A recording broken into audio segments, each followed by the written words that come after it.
Today in pre-calculus, we did a little introduction to matrices in section 7.4. And so I'm going to go over that with you guys today. The first thing I want to go over are some things you should have in your notes. First of all are my 3 rules of what I can, with operations, elementary row operations. I can interchange any 2 rows, multiply by a non-zero constant, or add multiples of rows to each other.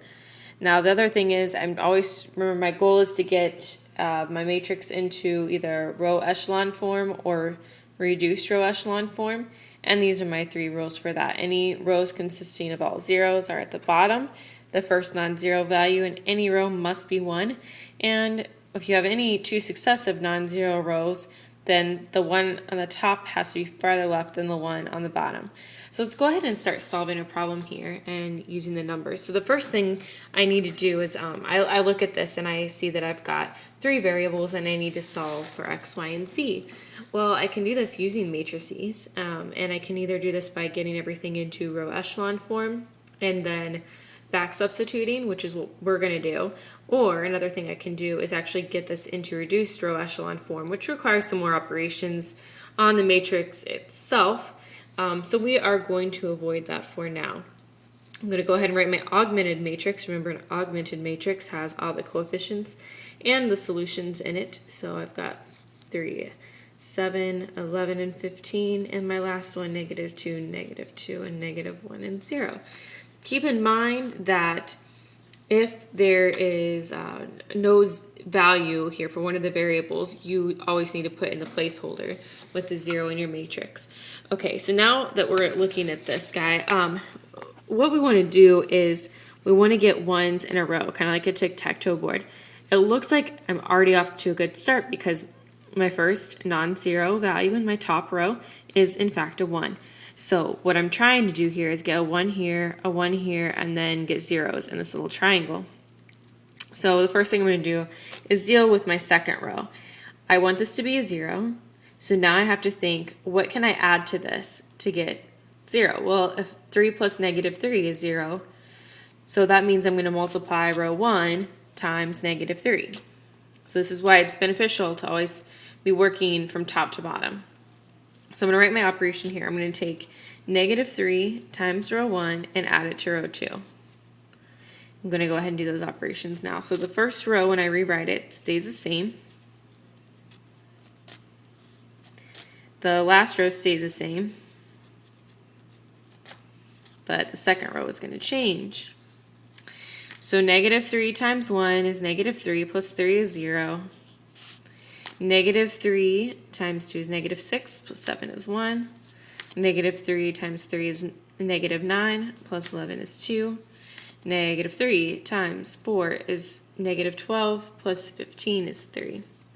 So in this case I have 1, 2, 3 as my coefficients, and 4, 1 and 2 and 3, and then still the same bottom one, -2, -2, -1 and 0. So far, so good. I've got my ones in a diagonal row. Now what I need to do is somehow get a 0 right here. So again, I'm going to look up here at my first row, and it looks like if I took 2 times the top row and added it to the bottom, I could get a 0 here. So I'm going to go ahead and try that out. So I'm going to take 2 times row 1 and add it to row 3.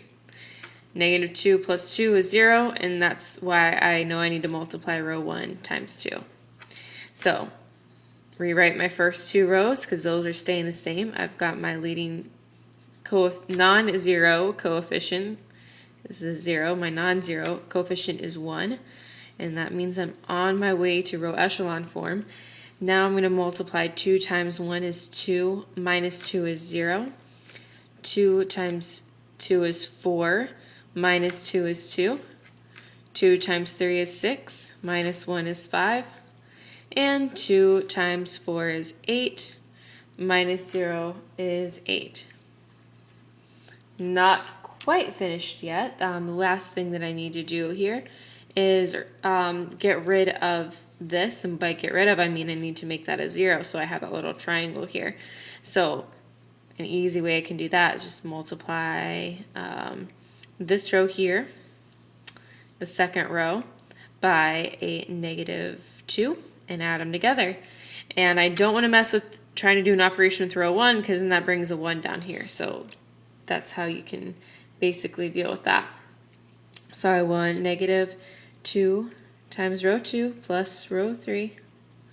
And when I do that, leave my top and middle rows the same because they are perfect. And negative 2 times 0, 0. All right. Negative 2 times 1 is negative 2 plus 2 is 0. Yay. Negative 2 times 2 is negative 4 plus 5 is 1. That worked out really nicely. And negative 2 times 3 is negative 6 plus 8 is 2. What do you know?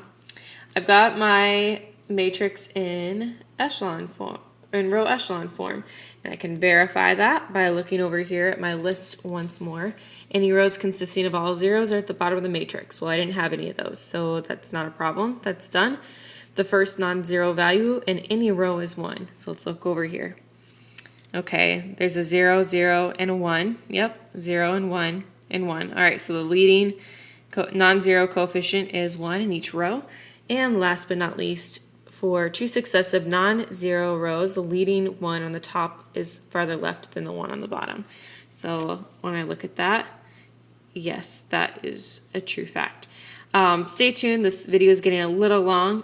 The next one I'm going to show you how to do the back substitution. So click on the next video if you want to check that one out. Thanks.